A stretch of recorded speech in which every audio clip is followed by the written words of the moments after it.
ότι θέλω να πω για την παρουσία μου εδώ ότι εκτιμώ πάρα πολύ το είδος αυτό του Έλληνα αστού, όπως εκφράζεται από τις ενέργειες των αδερφών Εφρέμογλου.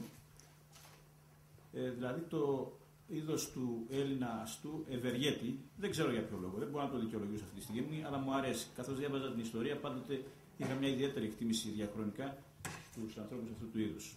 Έτσι λοιπόν με χαρά δέχτηκα την τιμητική πρόσκληση και βρίσκομαι εδώ σήμερα για να σας πω κι εγώ τη δική μου ανάγνωση, γιατί διαπίστωσα ότι ο καθένας που διαβάζει ένα βιβλίο ανάλογα με αυτό που είναι, προσλαμβάνει ό,τι θέλει.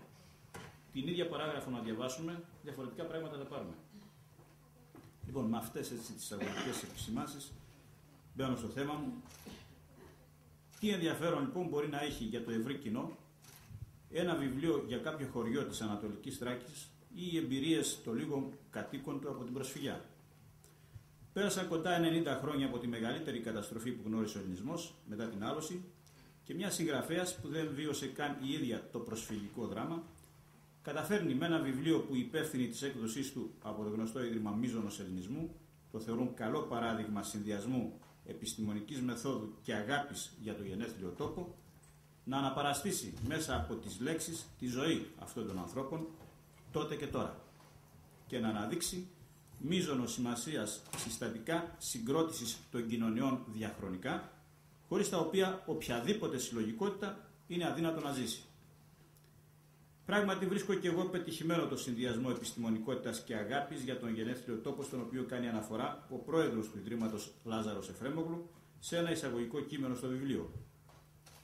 Ο λόγος ρέει και η συγγραφέας για κάθε στοιχείο που αναφέρει και χρειάζεται τεκμηρίωση παραπέμπει είτε σε πηγές είτε σε αφηγήσεις συνομιλητών της που αποτελούν ένα βασικό υλικό του βιβλίου. Και αυτός ο συνδυασμός είναι πάρα πολύ σημαντικός και για τα μηνύματα που εκπέμπει και για τη διατήρηση της συλλογικής μνήμης αλλά και για την ιστορία. Διότι πρώτον, η ιστορική και πολιτική επιστήμη σήμερα θέτουν βασικά ερωτήματα προς επιστημονική αναζήτηση, όχι κατά ανάγκη για την περίοδο στην οποία αναφέρεται το βιβλίο, ίσως περισσότερο για την περίοδο την οποία μας ανέφερε ο κ. Μαρατζίδης, δηλαδή τον εμφύλιο, τα οποία η γενιά που μιλά στις γραμμές αυτού του βιβλίου τα έχει βιωμένα. Θέλω να πω ότι, και ελπίζω να μην προσβάλλεται κανείς από αυτό, ένα τέτοιο ερώτημα που με προκαλεί εντύπωση για την ενασχόληση σήμερα της ιστορικής επιστήμης αναφέρεται στην κατοχή, την ταλανίζει ως ερευνητικό αντικείμενο, την ταλανίζει το ερώτημα εάν υπήρξαν έστω και κάποιοι Έλληνες που συνεργάστηκαν με τους Γερμανούς. Μια γενιά που φεύγει σχεδόν, αν τη ρωτούσες, θα το θεωρούσε αυτονόητο.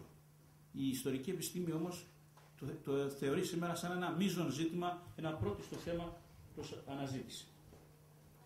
Δεύτερον, διότι από το μερικό, τη ζωή, τις ασχολίες, την κοινωνική διαστρωμάτωση, τα ήθη και έθιμα, τους δεσμούς μιας μικρής κοινωνίας μπορούν να εξαχθούν συμπεράσματα για το γενικό.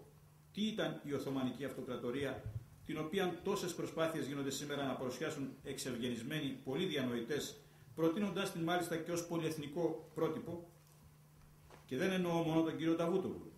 Πώς διαχειρίστηκε τις τύχες των υπόδουλων λαών, ποιος ήταν ο χαρακτήρας και η συμπεριφορά του κυρίαρχου στοιχείου της Αυτοκρατορίας, δηλαδή του Τούρκου. Και όλα αυτά η συγγραφέας τα προσεγγίζει χωρίς φανατισμό, με επάρκεια επιστημονική και λόγο που τρέχει. Ο κύριος Μιχάλης Βαρλάς, που προλογίζει το βιβλίο, αναφέρει στον καλό πρόλογο του, θα έλεγα, ότι η αναδρομή στο παρελθόν και στην παλιά πατρίδα δεν έχει αυτονομία ως νοσταλγική αναπόλυση, αλλά εντάσσεται λειτουργικά στο παρόν του νέου τόπου ως κληρονομιά και ιστορικό προηγούμενο. Ο κύριος Βαρλάς προφανώς γνωρίζει καλύτερα από μένα το αντικείμενο στο οποίο αναφέρεται, αλλά η ταπεινότης μου βρήκε αρκούντος αυτονομημένη την αναφορά στην παλιά πατρίδα, αλλά και εύστοχη και χωρίς κενά τη γέφυρα της συγγραφέως στο σήμερα και τη νέα πατρίδα. Ο κόσμος αυτός, τον οποίο περιγράφει η κυρία Μαριάνθη Παλάζη, πέρασε τρομερά δεινά. Έζησε όλο το δράμα του αιματηρού 20ου αιώνα. Και αφηγείται ο κόσμος αυτός πράγματα τα οποία ούτε καν διανοούμεθα να σκεφτούμε ότι θα ζήσουμε εμείς σήμερα, με μια φυσικότητα, ως αν αύριο να συμβούν τα ίδια, τα οποία θα αντιμετωπίσει με την ίδια ψυχραιμία.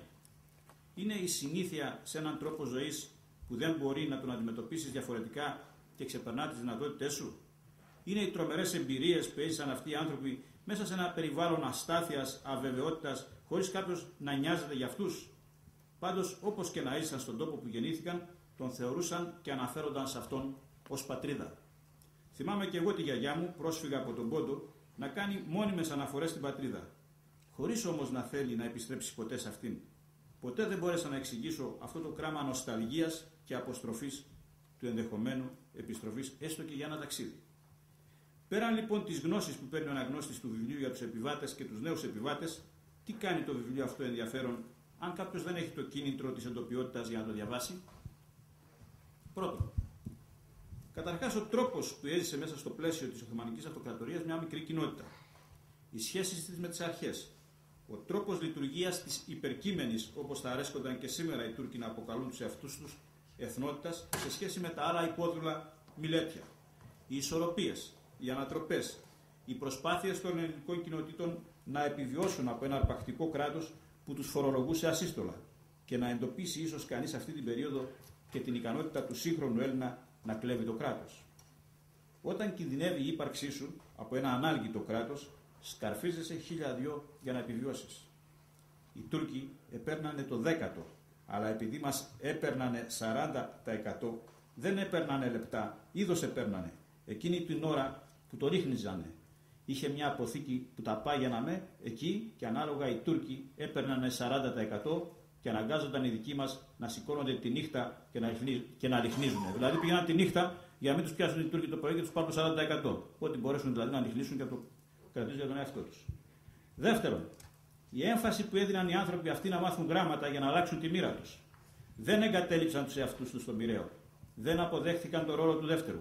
Και εδώ ανοίγει το τεράστιο θέμα, αντικείμενο συζήτησης των ιστορικών, μήπως η Οθωμανική Αυτοκρατορία θα μπορούσε να καταληφθεί από το ελληνικό στοιχείο από τα μέσα, ελέγχοντας δηλαδή τα ηγετικά της κλιμάκια, την οικονομία της και την εκπαίδευσή της.